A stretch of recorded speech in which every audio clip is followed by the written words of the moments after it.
Hello, everybody. It is now 4:35 on February 25th.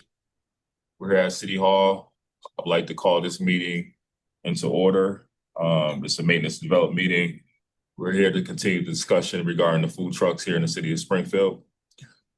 Food truck ordinance, I should say, in the city of Springfield. I do have in the city council office through the city, Chris Ignoli, also school committee member Barbara Gresham, Old Hill Neighborhood Council, excuse me, she's wearing her other hat, Barbara Gresham. I do have Nicole Coakley in the room as well. Hi, I don't know if you said something to me because I couldn't hear, counselor, but I'm here. Yep, not yet. I got you. Also, we have in the room here a number of constituents, residents, business owners here in the city of Springfield take stake in this ordinance and want to have a say so on how it's developed. On Zoom, we have Madam President, Councilor Whitfield. I do see my colleague, Councilor Victor Davila. I do see my other colleague who's also on this committee, Councilor Perez. From the city side as well, Tom Moore. And then I see a number of residents, Kathleen Baker, Mary Cover. I don't want to keep calling everybody, but I see a number of residents here. I think I just saw Councilor Mike Fenton as well, who's also on this committee. Also Desi Jackson. So those are I see right now. And I just want to kind of give a brief recap. We met a few weeks ago on drawing a blank when it was. Just have the thing in front of me. On 1/28, we met here to start the discussion. It was sent to committee. So we had our initial meeting on January 28th. Heard the concerns from the business owners. We wanted to make sure we had the neighborhood councils present in this meeting to hear their concerns that they may have, or any other restaurants or any other constituent to see their concerns from their side, because obviously we got the business owner side on what their concerns are and currently that we need to work on. So this is the meeting that we're having today. We worked through Chris Ignoli. I did send him over some of my requests to have it on the record to make sure one of the ones I want to get on the record publicly that I requested that Chris that we don't have a fee for our food truck vendors. So that was one of the things I wanted to request personally, and some other things that I have as well. So at this point, I'll turn it over to Chris because he does a better job than me explaining what this all is.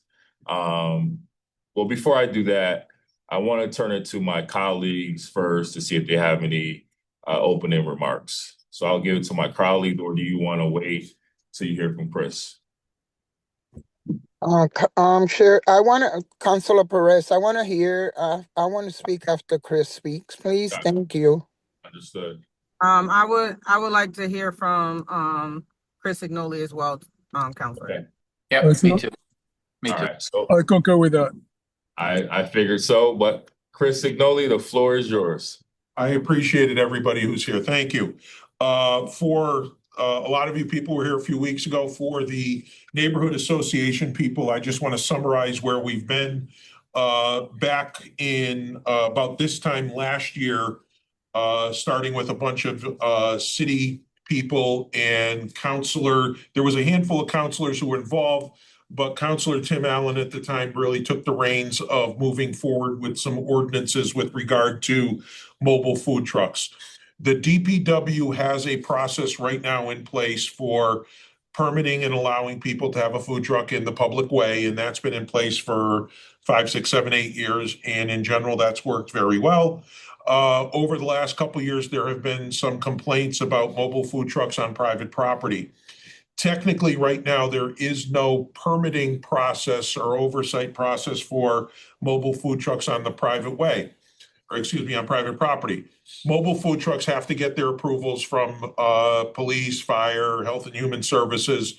So they are permitted through all those entities, but there's no overriding city permit that allows them to sell whatever it is they're going to be selling out there. So we spent basically all of last summer having a number of meetings, putting together a new ordinance that is under the soliciting and peddling ordinance that the city has. And it's basically a brand new ordinance that when we did the public way stuff, there was never a true ordinance associated with it. It was rules and regulations that were within our occupancy manual at DPW. So we always wanted to have a true ordinance. So the ordinance, aside from talking about private way, does also talk about public way and a little bit of the differences. But in the ordinance itself, I just wanted to highlight a handful of things that were put in to the ordinance that has gone in front of the council. We went in front of the council in November. I believe we came back in January, tabled again, and we're here. The permitting process that is being proposed at this time, and what I want to say, a lot of stuff I'm going to talk about was the same as last time, and as Councilor Click Bruce had talked about some modifications. I'm not mentioning those right now. I'll mention those in a second, but the way that it was submitted, and the only reason I'm saying that, Councilor, is because since it's already in front of the council, a lot of these things that we were talking about changing have to be motions that will be made in front of the council. Understood. So I didn't want anybody say that, hey, we told you some stuff last time and you didn't hear me. It's like, yeah, I heard you.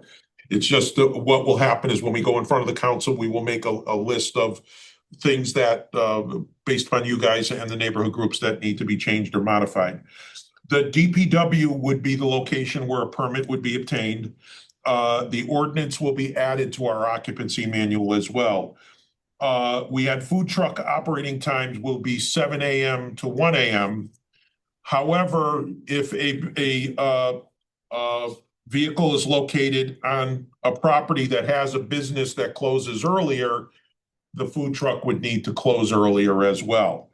And that goes back to some issues that we had in the East Forest Park area. Operation on a food truck that is on private property cannot operate past 11 p.m. Trucks on private property must comply with setbacks. Basically, if you're putting something on the site, it's got to comply with zoning.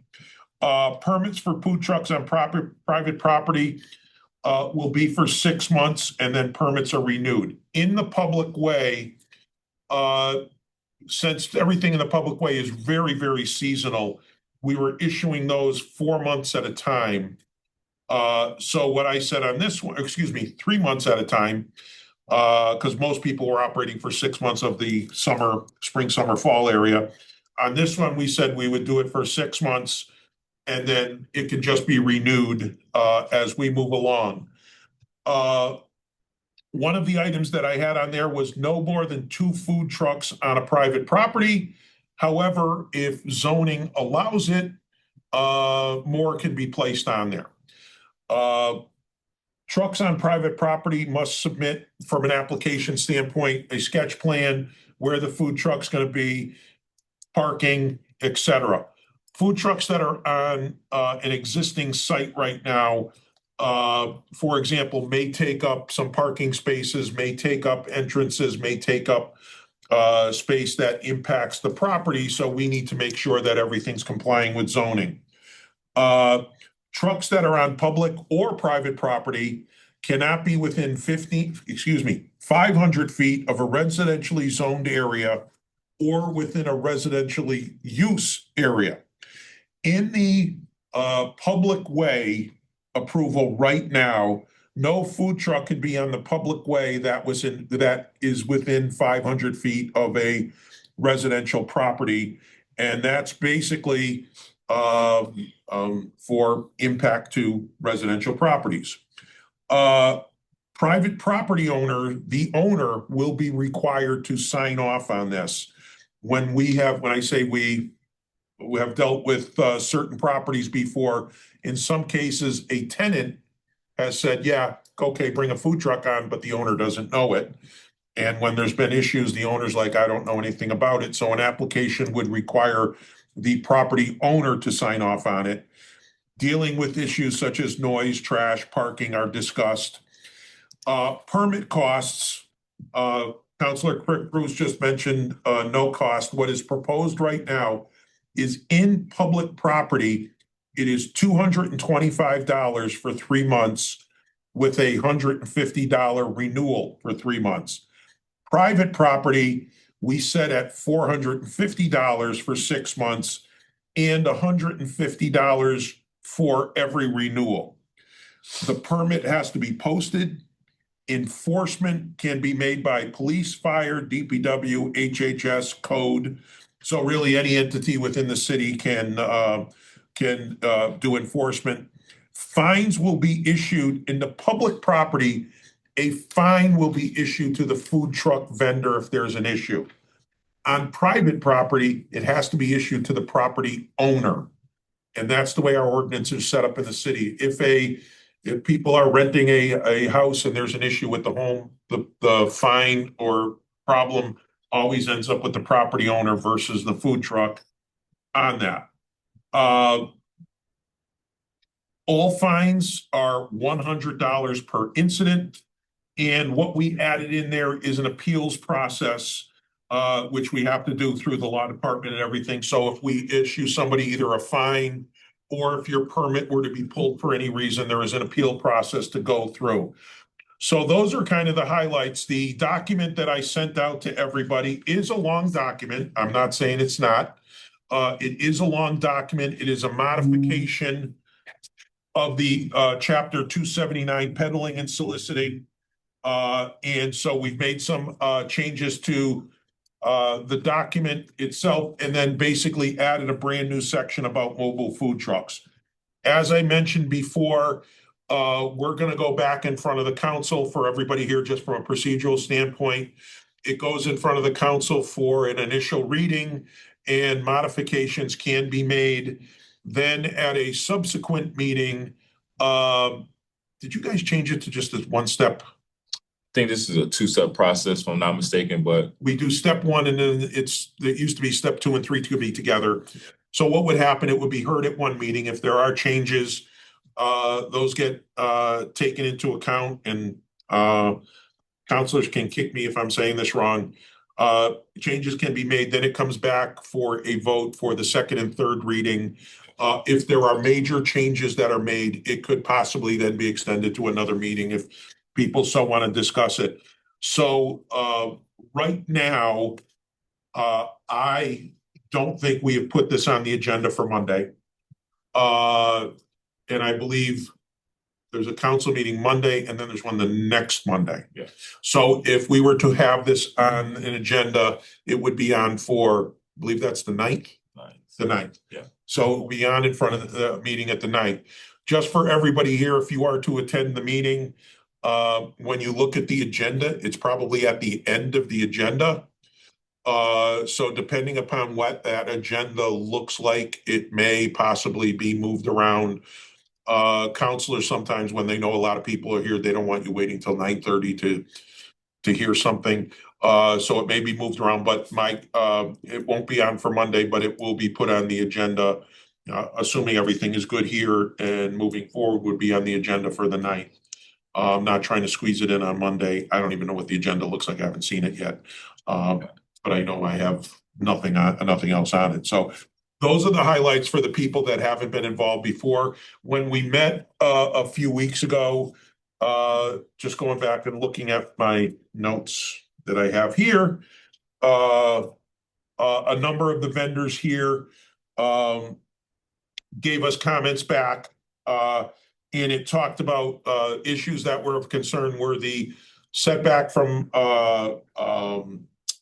residential property, the cost, creating food truck sites, for lack of a better term, things like that. There's a handful of other things, but the general theme was around cost, 500 feet, and in some cases, operating hours as well. So I'm just looking through here real quick. Yeah, those, I'm just, because I highlighted at the end, it's basically, those were the main things. I know there were others that people talked about, but for the people who weren't here, those were the major things that were discussed about. Excuse me, and another discussion was about property ownership being involved as well. And when we're dealing on properties like this, one of the things that we have found out, as I said before, is that in some cases, a tenant has said it's okay for a vendor to be there. And in one case, we had people on a particular site. The owner said they didn't know anything about it. And police were involved. So we want to make sure that the owners are aware, and if they need to be held liable, they will be held liable. Our goal on this whole thing is for you guys to operate wherever you can operate and be able to provide your services in any way, shape, or form to the public, but just making sure that it is controlled. And so you guys don't start getting in fights with owners, vendors, abutters, things like that, that when we have everything permitted through the DPW in the end, that you guys are protected, the neighborhood's protected. And the groups of people that we've invited this time have been the neighborhood groups to kind of pipe in on this. As I mentioned before, there have been a number of items that have been discussed because we've already been presented in front of the committee, in front of the city council. In front of the council, we would make a recommendation for a presentation of items 1 through whatever to be modified in front of the council. And from Councilor Click Bruce's, he will make a presentation in front of the council at the beginning of the meeting for a committee report. At a certain point, it would then get turned over to me, where I would make the list of modifications, for lack of a better term, that would be presented to this, that would then be presented to the councilors, hopefully for a vote and an approval at that point. So I know it's a little long-winded, but I want to make sure everybody understood where we've been on this. So thank you, Chris, for that overview. Also, another reason why we really want to take our time with this, or have been taking our time with this, because we want to get it right. We don't want to come back and put Chris through this another 6 months. thank you. Because, and again, we're not going to be 100% perfect, but we want to make sure all the councilors have an opportunity to chime in on this, and also our residents and business owners. So we try to host a few meetings and get the word out to our neighborhood councils, and get them in a room to see if we can get some input, because your input matters. What we're trying to do here with this food truck. And also I want to put on the record too, Chris, I know you and I spoke about it, is I want to have a real effort of trying to create, like you mentioned it, some sites or a food truck park. So that way we can have something in our city. I know last time they were here, we were talking about Florida had how they really cater to it. And also they have a nice one in Connecticut. So these are things that I think we should really be looking at here in the city of Springfield as we move forward. But I really would like to have really a real concerted effort in that, and not just saying it just to say it. But I'm not saying that's on you, but I want to be on the record on saying that on my part. And also one more thing, the operating hours. I know we talked about. I know it's 7 to 1, but say they want to do something special. I know we talked about. I'm not sure where it went. Can they apply for a special permit? Like say they want to do 1 to 3. And I can't remember where we parked that at, if that even was discussion. I know there was something from Kai and Eli. He mentioned something. And I think those hours would probably be very, very location based. Yeah. Depending upon where it is. For my opinion, it's like certain, a food truck in a certain spot at a certain time isn't going to bother anybody. All right. Whereas in another spot it will. So I think it's going to be location based. Yep. All right. Before I see Councilor Dalville, I see your hand up. I just want to yield the floor to Madam President first. If she has anything, then Councilor, I'll go to you. Madam President, do you have anything? Thank you. Thank you, Mr. Chair. I just wanted to say if we can be direct and to the point, because there's a lot of people on that want to talk and not waste 10 to 15 minutes making points. That's all I wanted to say. Thank you, Mr. Chair. Thank you. Councilor Davila? Thank you, Mr. President. Thank you for calling the meeting. I do have questions, but I think perhaps if you find it appropriate, perhaps I would like to hear first from any concerns from the neighborhood council before we get more into the meeting. Because plus, I also believe that, if I'm not mistaken, the business owners may have some suggestions that they might want to offer to us. But if you indulge me, I would like to hear the concerns of the neighborhood councils before we go on. Or ideas. Sure, Counselor. Thank you. I'd be happy to just speak for a minute. Sorry, no, I meant the neighborhood council, not the law department. Oh, my mistake, Counselor. I'd be happy to not talk. That's okay. We get to you. No, it's all right. I don't have to talk if necessary. So we have Barbara Gresham who wants to talk. Thank you, Then. Mr. Chair. My question is there any footage in a school zone? As part of this, no, No. there isn't They could anything. be close Right. to a school zone? Right. Okay. It's just residential property. That's the buffer that's been talked about being as close as it can to a residential property. All right. Now, can you explain to me again, public and private? Private is like your own home? Private property, a business, a gas station, whatever. Public property is basically on the street. We did the ordinance last time where we have permits for the downtown area, and where food trucks are on the street, they actually get permitted for a location. A sign gets put up and they get to have that location. And so basically what we're talking about, if somebody wants to operate on a private property, and I live in the area of the X, so it's like at the CVS at the X, there's a food truck that comes there at night sometimes, and they're basically in the parking lot. So it's that sort of thing that we're looking at from a control standpoint. It's like, okay, is it taking up too many parking spaces? Is it impacting ADA access? Things like that. And is it impacting zoning at all on the lot? All right. Yep. And my next question is safety.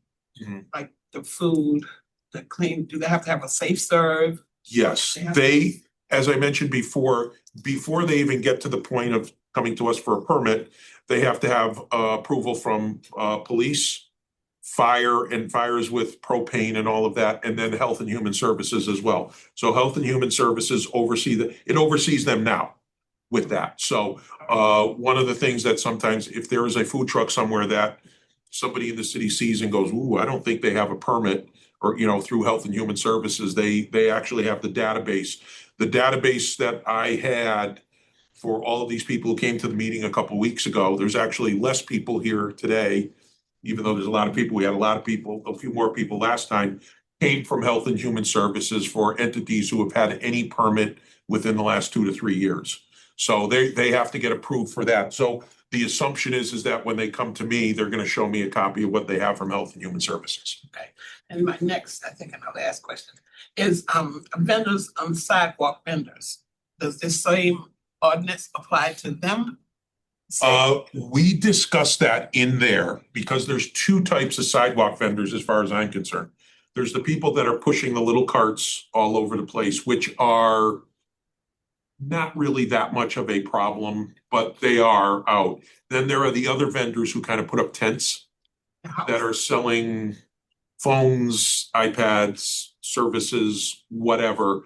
That does happen from time to time. I see it a lot out of like the dollar stores in front where they're selling something. So that is discussed in here, and they basically can't be on the sidewalk. They have to be on the private property. They got to be approval, and it doesn't fall under this regulation per se from a food truck because they're not a food truck, but it falls under this regulation that they have to be located in the spot, that they're not taking up parking spaces, they're not moving access, and they're not blocking sidewalks. So a resident can set up in front of their home and do, say, ice cream or something like that.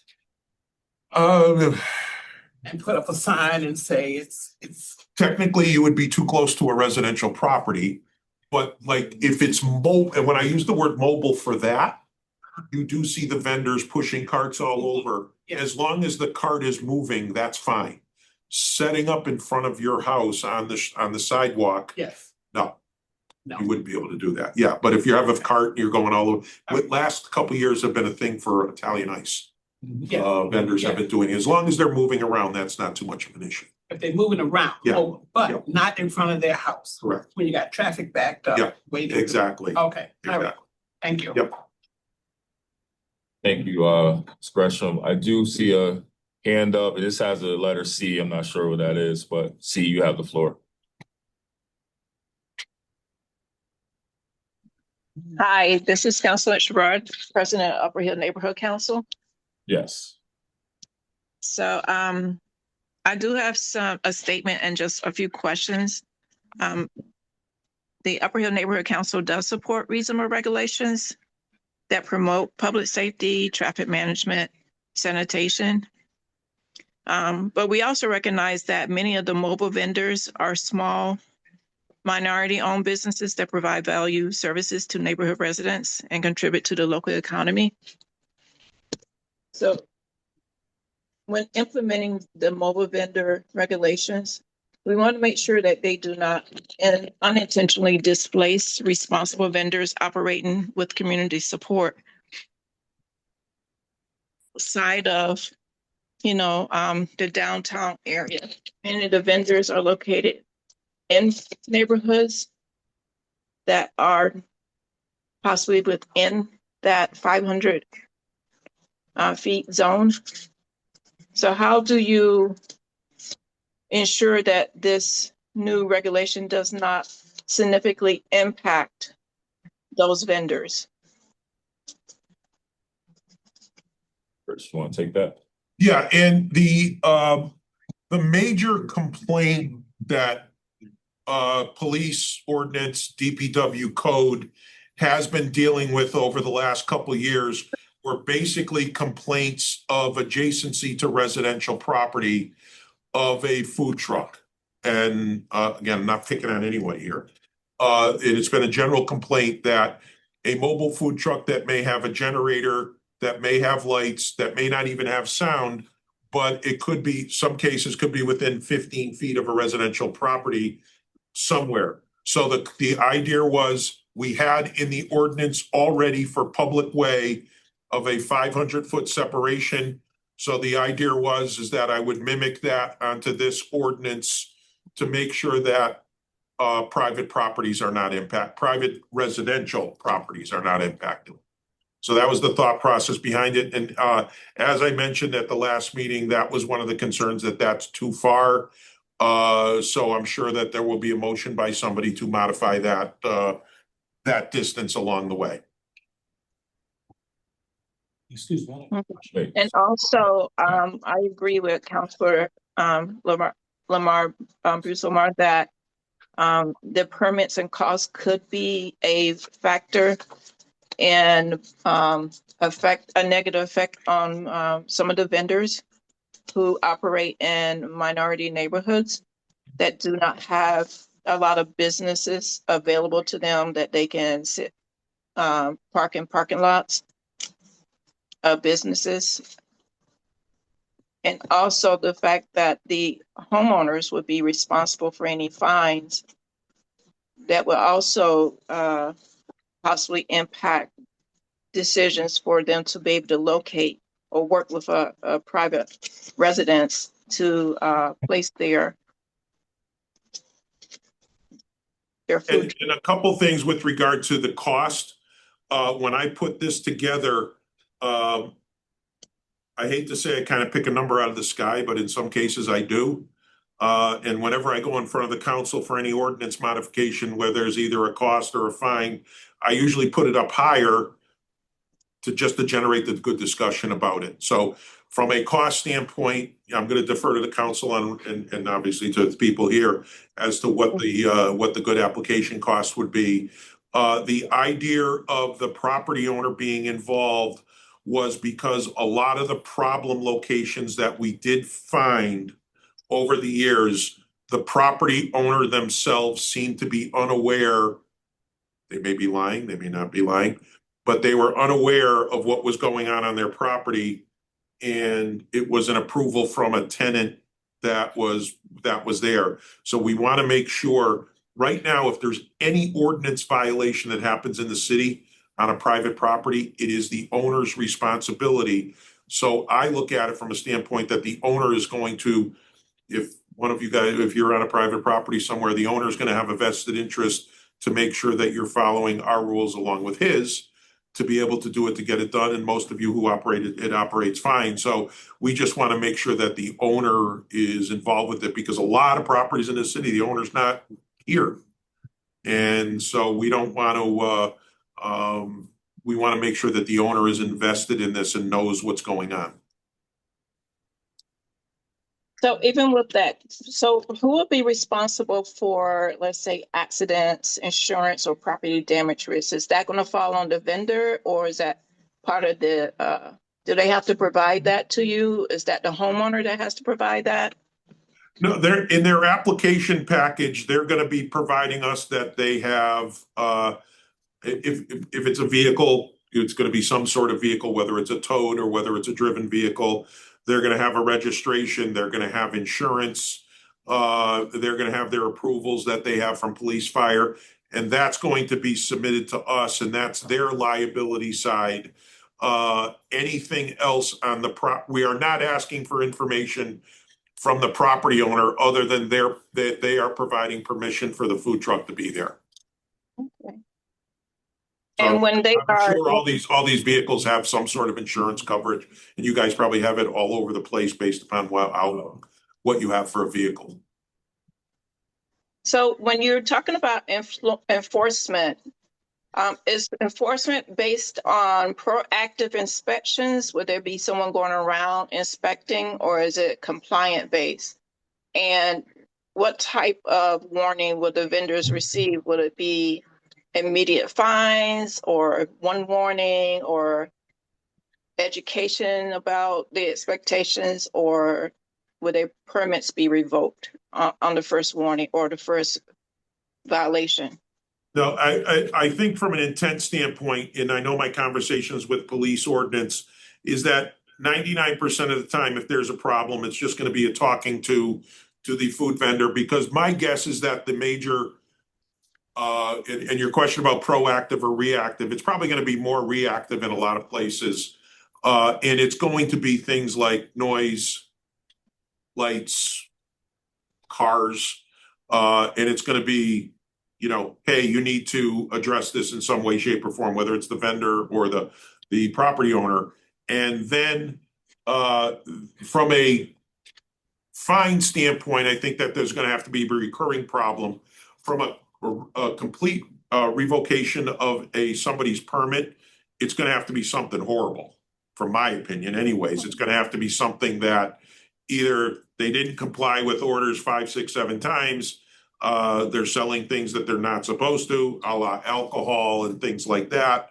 All those sorts of things. So, and cops, when I say the cops will be looking at it, it'll probably be more so police ordinance, because most of the big times that you guys are operating going to be at night, for the most part, are going to be operating at night. So the typical DPW guy's not going to be driving around at night looking for food trucks. It'll be more of the police. And what the police will always do, as they do now, very rarely will they go up to you guys first. Well, they might, but in most cases they come to me and say, number one, are they permitted? Do they have this? Do they have this? And they'll say, what's the problem? And there will be a visit. So yeah, we don't, our goal is, you know, we want to make sure that these guys can operate, and if they don't know that there's a particular thing that they might be in violation of, is to let them know, and use your word education. So you mentioned also that, you know, there's other cities and states like Connecticut that have vendor zones. Would when you mentioned that, were you also thinking about maybe having plans for a designated vendor zone in neighborhoods outside of downtown area? From a city standpoint, that's a discussion that we've been having to try and identify if there's any city-owned parcels that can do this. But when I was talking about it in a bigger scale is that there are parcels out there in the city that could be 3/4 of an acre or an acre that there's nothing on right now that you could fit 2, 3, 4, 5 food trucks out there that could operate together or independently.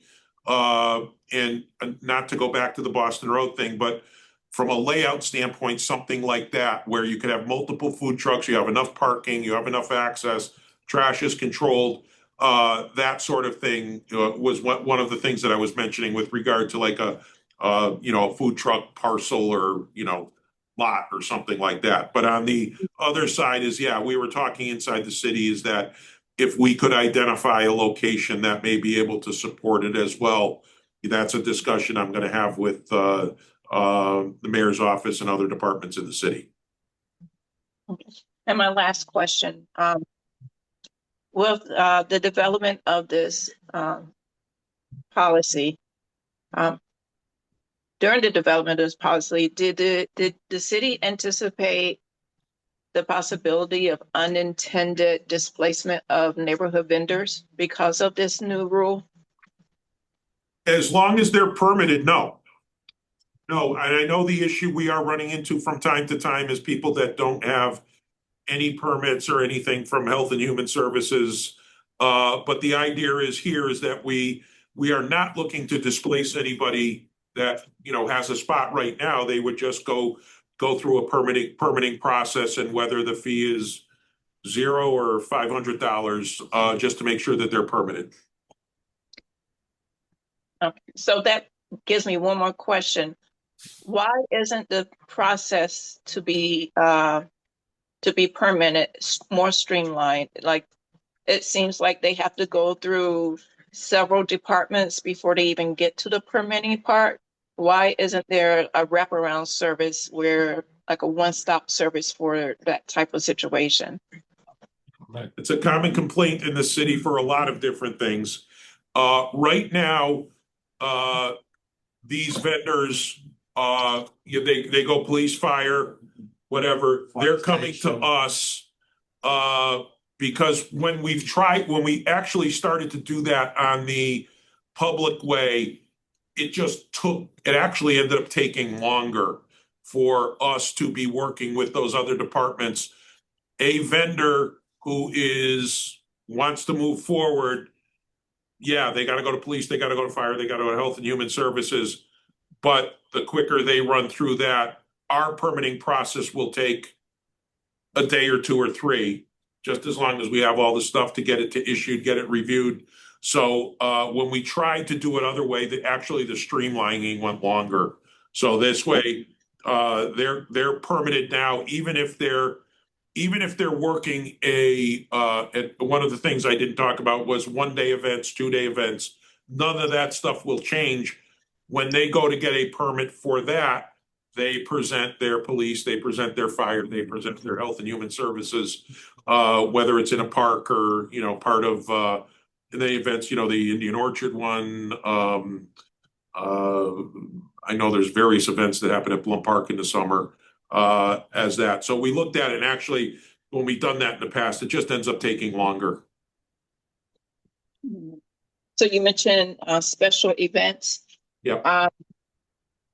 Would the permits be transferable? Let's say if a vendor wanted to change locations or move would they have to go back and re-permit to go to a new location? Would they have to go through the whole process again? If pay for a new permit. If there is an event, and I use like the Indian Orchard food truck,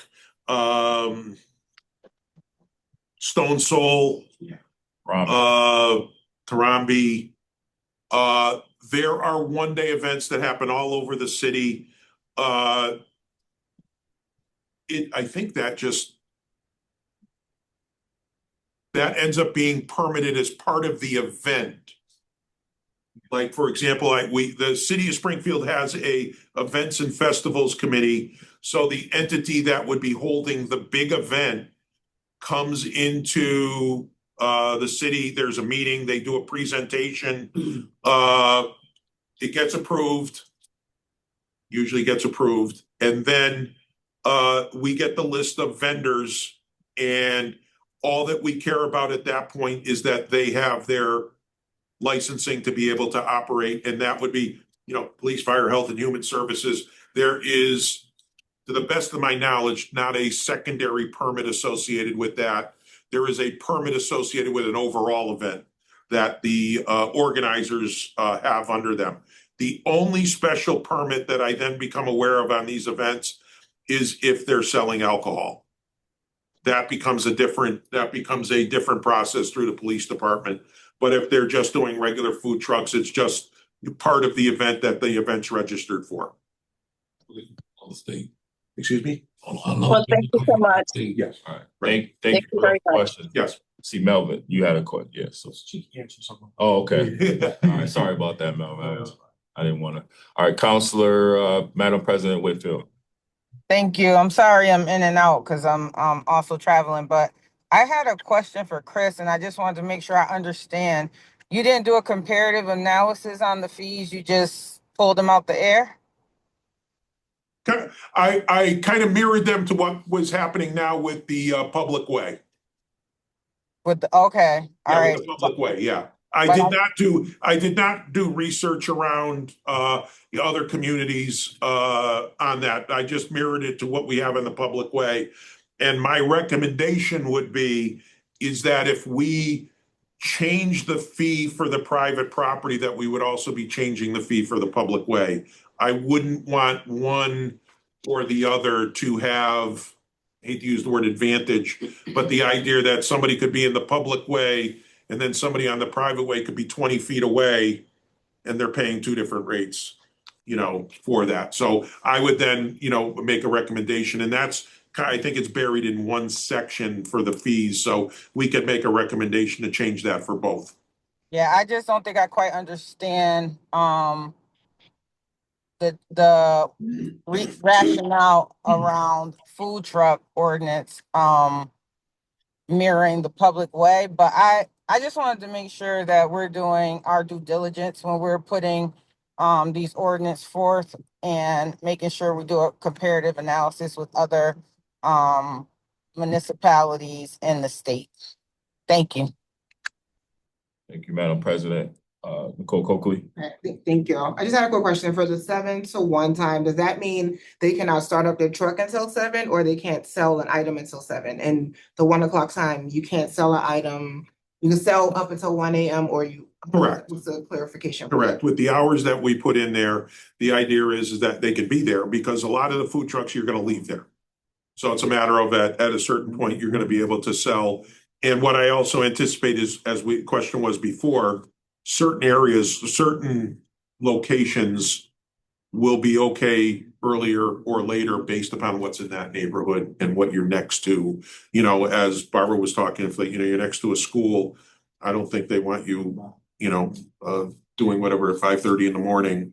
Or if you're right next to something else, they don't want you there at 11 o'clock at night, type of thing. So it's going to be based upon where it is. But whatever the hours that they would have, it would be, you can be setting up, you can do everything. It would just be the time that you're selling. Okay, and then for the 11 o'clock difference and the 1 o'clock difference, that's not in the ordinance right now, but where did that time come from? Well, the 11 o'clock was put in, the idea is that, and I'm going back to when we first started this, we were dealing with, I'm going to say 8 to 12 problem locations in the city. And the problem locations in the city had to do with operating. In some of these cases, the vendors weren't even starting until 10:30 or 11 o'clock at night, and it would go till 3 or 4 in the morning, type of thing in certain areas. And so it was like you drive by it at 9 o'clock and you go, oh, it's no big deal. Then all of a sudden something would happen at 11, later. But the other thing too that was happening is that we were finding out from some property owners that the vendor would be there, they would open after the business would close. There's a lot of, and I don't know if anybody here had the food truck that was on Island Pond Road, at Surrey Road. there was a vendor there. He didn't start until, a lot of times until 11 o'clock at night. And he would be there. Nathan Bill's restaurant and bar was right next to it. So everybody would come out of there at 2 o'clock or 1:30 in the morning. And you would literally have 30 or 40 people there with cars. And it was more of a problem of the cars than it was the vendor, you know, with noise and music and things like that. So we were trying to be able to control the times in these different places just from an impact standpoint of abutters. Yeah, no, I like that, but Yeah. so I'm just trying to clarify, what would be the difference of them staying open until 1 on the private and only, and or on the public? Like, what would be the difference? Well, right now, the public side is 11.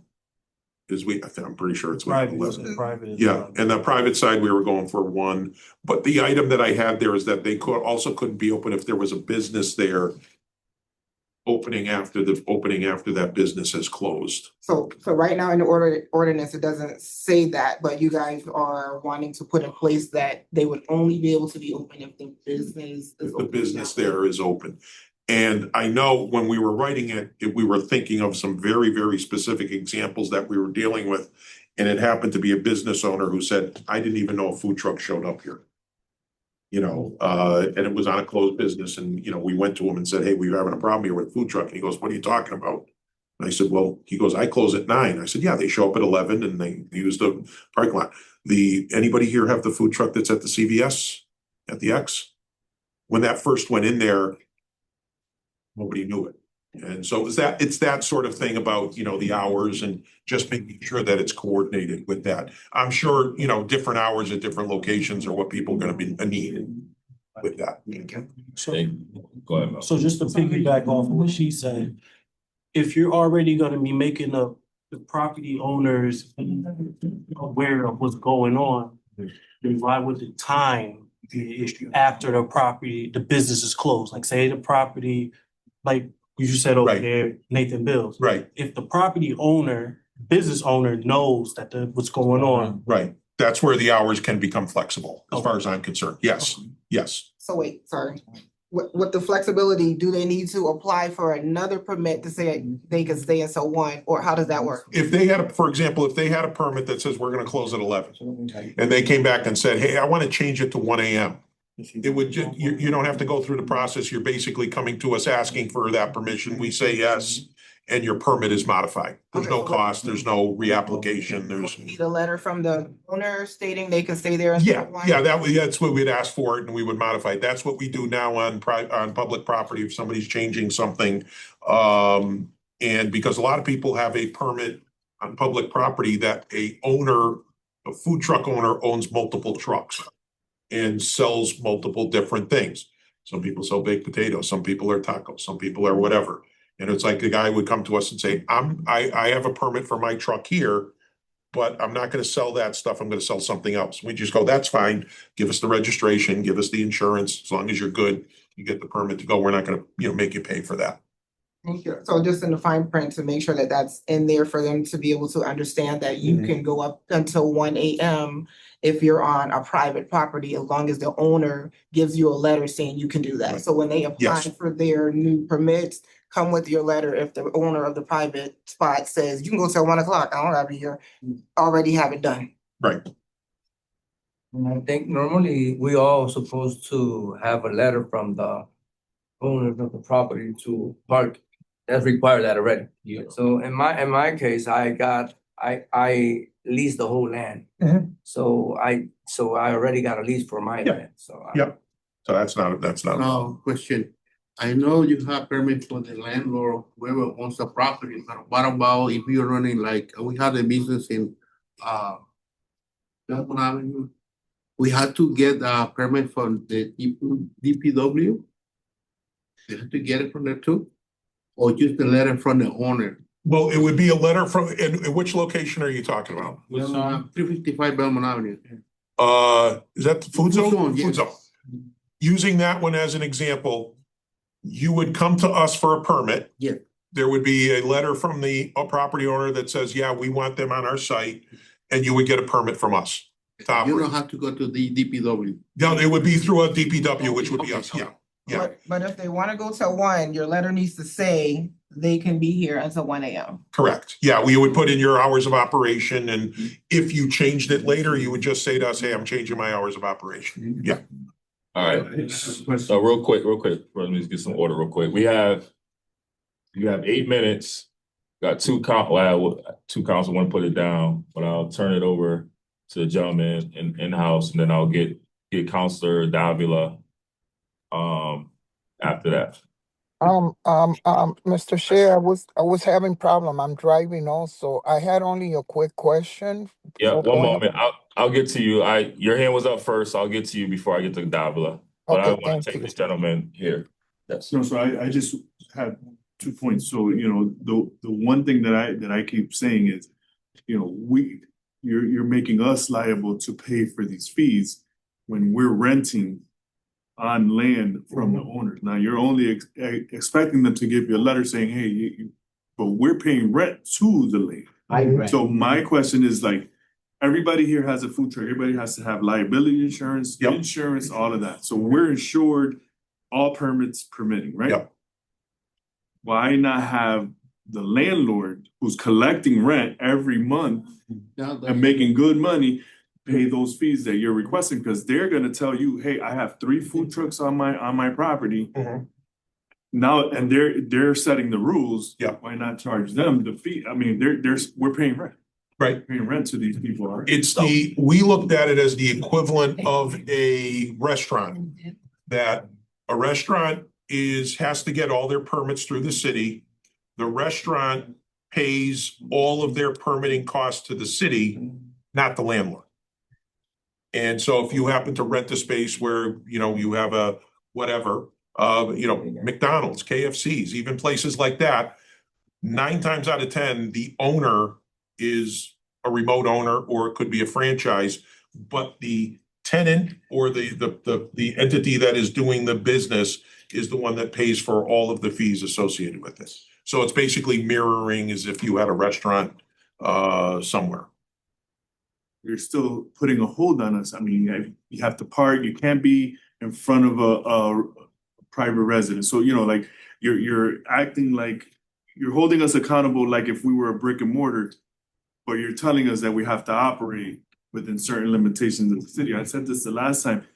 This is the city of homes. Everywhere you go, there's either a school, there's a restaurant, or there's a home. Yeah. So the spaces that you have are limited. Downtown, there's only like 10 spots in downtown total. So, you can't be in downtown. So the places that people find already, they're paying rent. So, like they're paying a good, it's not like they're paying $500. They're paying like $1,000, $1,200 to these people, and I'm a landlord. Sure, park right there. I'll take your money, but then I don't want nothing to do with if anything happens. Right.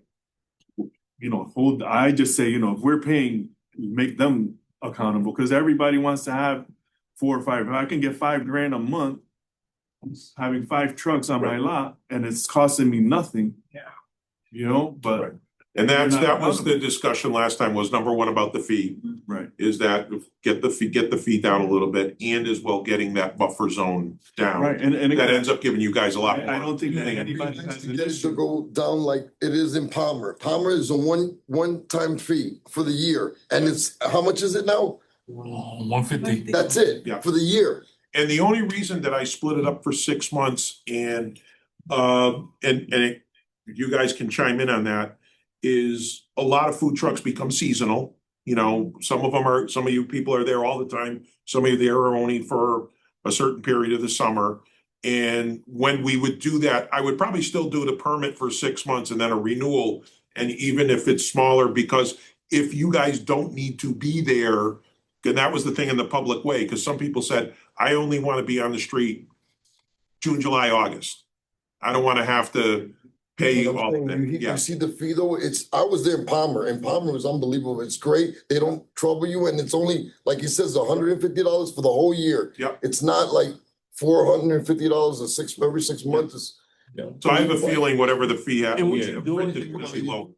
Where you're at, like you're saying, And what you doing it every 6 months, that's $900 a year. No, it's the renewal is less, So much it'll be less. 150. Yeah. And the idea of the $600 for the year. Yeah, that's the way that it's proposed right now. Opposed to all the local. Compared with the other towns. Everywhere's 150, Yeah. 200, Connecticut's 200. Yeah. The only other point that I wanted to make was, you said the people who would have control, like if they wanted to come down and do inspections, so you had the health department could come Yeah. down, the fire department, the police department, and then you said zoning or the city.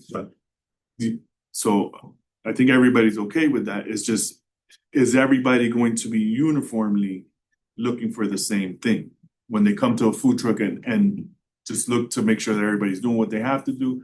I know the health department, just because what we don't want is somebody to come up to the truck and say, you know what, you can't operate.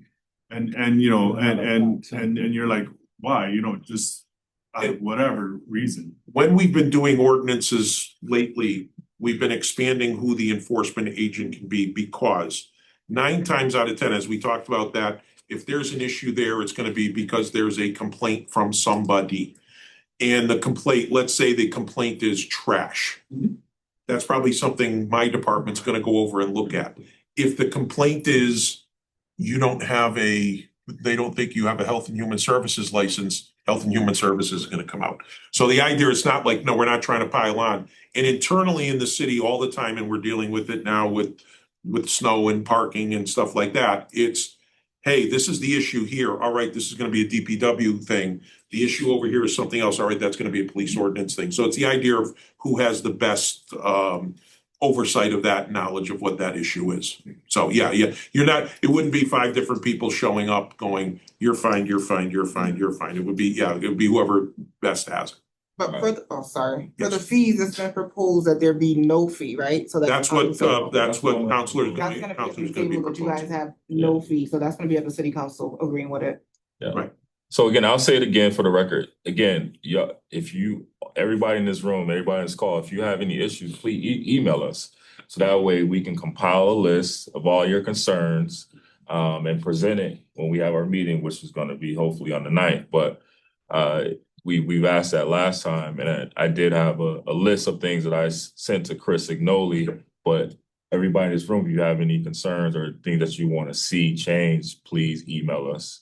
And then we can get you a list. And for getting to it, I think all the emails that went around had either my email or I believe either Daisy or Sean from the city council office. If you get it to them, even if it's handwritten, get it to them, they'll get it to us and we'll bring it up in front of the council. All right. So again, I'm cognizant of everybody's time, and we have our meeting. I don't mind going a little bit over.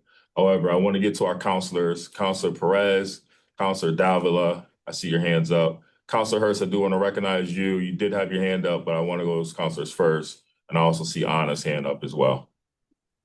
So Counselor Perez, the floor is yours, and Counselor Davila. Can you hear me? Yes.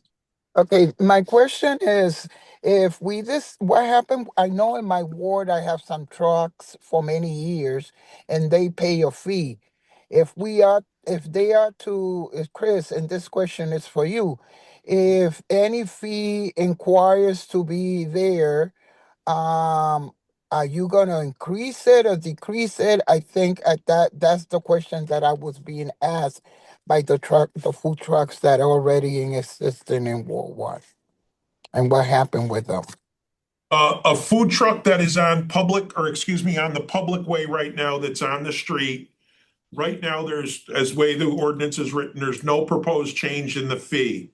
Right now, there is no overall permit for somebody to operate on private property. The fee that we've been discussing would be a new fee, if there is one, would be a new fee to the vendor. Okay. And the second question that I was asked that they concern, when they filed the sketch, are they paying any fines for filing? No, it's all that it is for us to be able to determine that where their food truck's going to be on the property, that there's still enough parking, you're not taking up handicap parking spaces, and zoning still works that, you're not putting it right on a property line next to somebody else. It's just making sure that it's going to be located. And when I say sketch, that's what I'm talking about. I'm not talking about a survey plan. I'm not talking about something that's Okay. drawn in CAD. It's just Okay. something to be able to see that it's going to be in compliance. That's all. And then the last one was that they were concerned of the high fee that you were requesting. Right. Thank you. Thank you, Counselor. Counselor Davila.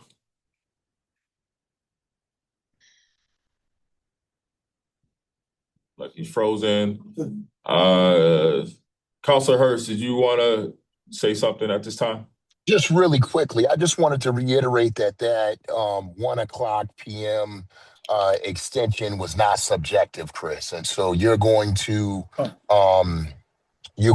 that into the ordinance, I'm assuming, which I believe Yeah. is what Ms. Copley Yeah, said. correct. It would be part of the discussion that we would have at the council level. Okay, but it's not going to be subjective. It's up to the council as to whether it's going to be subjective or not. Is that what you're saying? Well, what I'm saying is that right now, what's been presented to the council has those times in there. As part of our discussion with the council to modify that, it would be done based upon our discussions. Okay, so what is it now? It's 11 o'clock now? It's 11, depending upon where it is, it's 11 o'clock or 1 a.m. Okay, all right. Yep. Got you. Thank you. Thank you, Counselor Hurst. Counselor Davila. Thank you, Mr. Chair. Chris, a quick question. As you and I have spoken before, you brought up the food truck at DX or the CVS, and you and I have spoken several times on that issue offline. You brought up a good point that you said if we require a food truck to close at the same time that that particular business is going to be closing, what do we do with examples like with CVS where they open 24 hours? We can have a food truck out there 24 hours a day, even though the other business is closed. How do you suggest we handle that? The way that it was written is that if a business is open later, they would have to be done at 1 a.m. And the idea was that if a business closed earlier, they would have to close earlier, which of course is open to discussion. Right. Yeah. So specifically, the guy at the X will have to close regardless by 1 a.m. the latest. You would have to close. Yeah, that's the way that it's presented right now. Yes. Okay, and you and I had spoken, to the best of your knowledge, the owner of that property was not aware of that. He was correct. The tenants at the property were, but the owner was not. Okay, because he's still there. Has that changed at all that we know of? The owner is aware of it now. But do you know if they have permission to be there? From the owner, yes. They do have permission. Yes. Okay. Because I drove by today and it was getting a little tight with the parking situation and the traffic with all the snowbanks and what have you. It's getting a little. Why? Did it snow? Maybe just a tad. So 1 o'clock for 24-hour establishment is the cutoff. Okay. All right. Thank you, Chris. Thank you. Thank you, Councilor Davila. Anna. Good evening. I'm actually a newly appointed president of Pine Point Community Council. I just wanted to chime in a little bit, not being well versed in some of the politics, so I'll just keep it short and brief.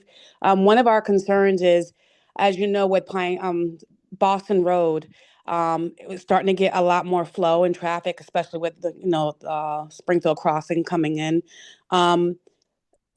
It's regarding the traffic study. I know that these are food trucks, whether it's private or public, but I'm hoping that you all take into consideration the traffic flow, even when it was across the street, where some of them are presently. I don't know what the guidelines are, but just being considerate, sometimes it really does back up traffic.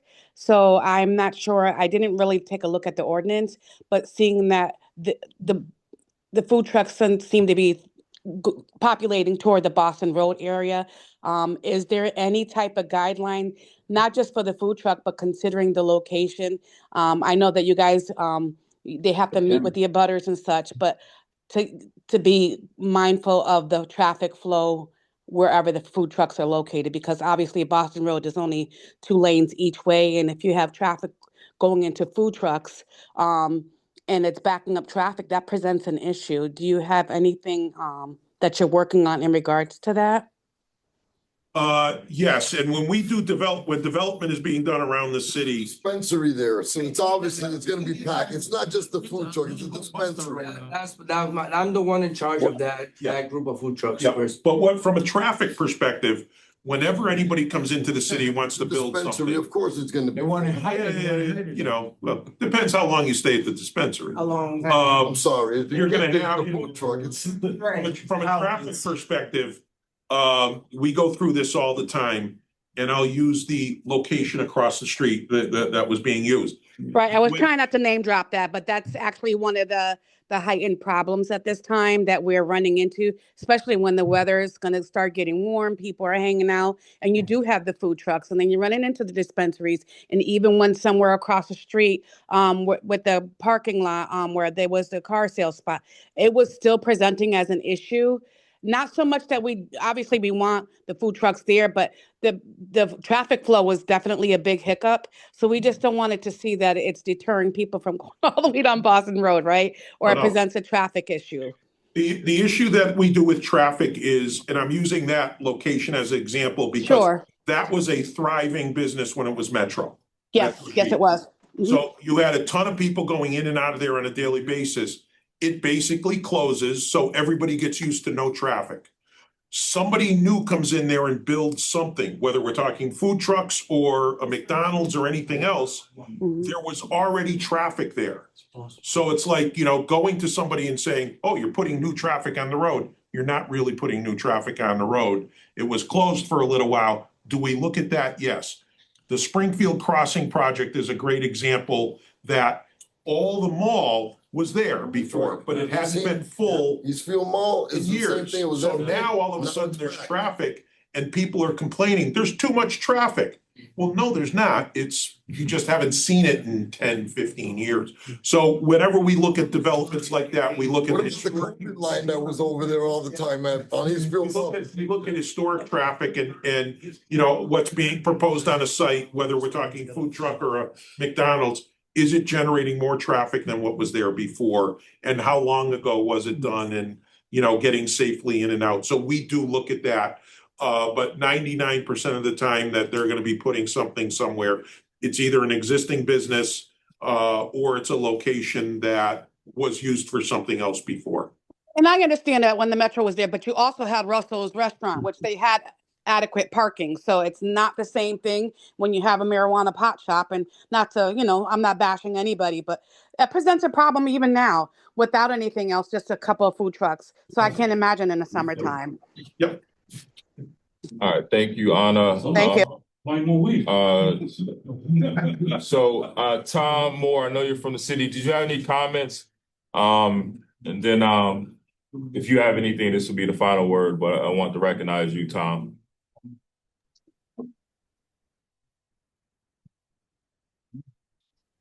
Counselor, can you hear me? Yes. Yep, sorry. I had just some kind of minor, you know, typographical type corrections for the ordinance amendment when I looked at it. I will not bore everybody with that at this point. And the only other thing I would add is, you know, one of the appeals items is, I think it's 30 days for a decision to be rendered. Maybe the body would think of discussing 45 days to give a little bit more time for a decision.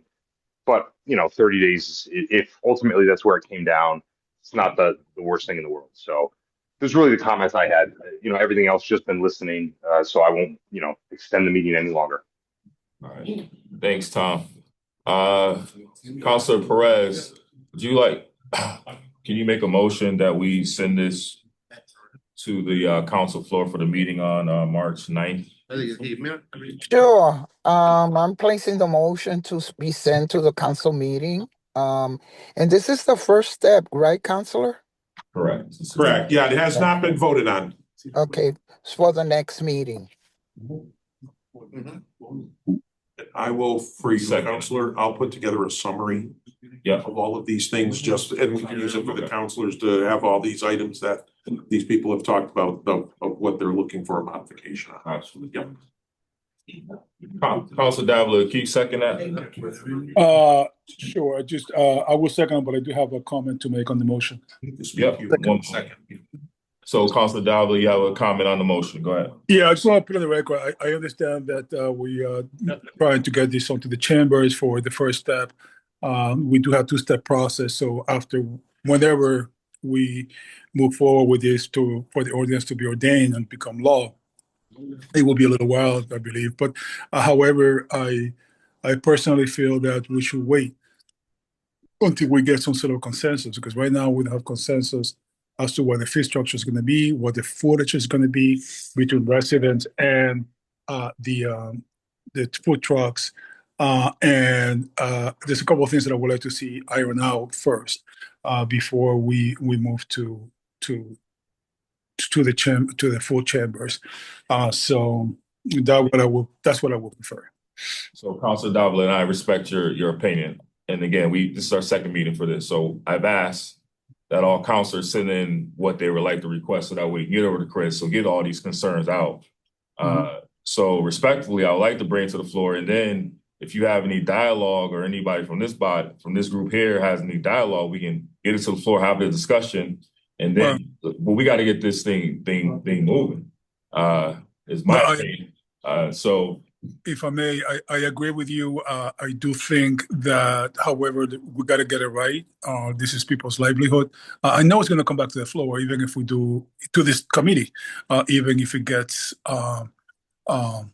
first step on the next meeting. So I think we need to start getting some stuff on paper as to there's quite a few suggestions, different competing suggestions. So I think we need to start combing through those and start putting them and codifying them into. Absolutely. I think everybody in this room wants to get it right. Yeah, I agree with you. I'm just putting on the record my belief. And so, yeah, so, but if it's the will of this committee to send to the committee, to the chambers, then it is what it is. Yeah, I think we should send it to the chambers, and then if folks want to have a discussion on the floor and send it back to committee, I'm willing to entertain that, but I want to bring it to the body so that way we can have a full discussion and take it from there. Okay. So that's my recommendation. I know Council Perez has the motion on the floor to send it to our full body meeting on the 9th. Can we get a second? Call the vote. I just need a second. If you're not going to second it, I have Councilor Hurst or Madam President. I'll make a second. All right. So we're going to send this to the City Council body on March 9th for at least our first step and hear any councilors' concerns or questions, so that way we can actually put something on paper and then bring it back for more commentary if we need to. All right. What time is that meeting? That will be at, I think, 6:30 on the 9th. 6:30. But as Chris mentioned before, that's one of those that will be towards the end. We can definitely make a motion to get it up to the beginning of the meeting, but be prepared. It's going to be at the end. I don't know what's on the agenda at this present time. So we have a meeting Monday. I don't know how much ends up within a week to end up on that second agenda. So yeah. All right. So I want to thank everybody for their time. It is February 25th, 5:45 p.m. Maintenance and Development meeting will be adjourned. Thank you so much.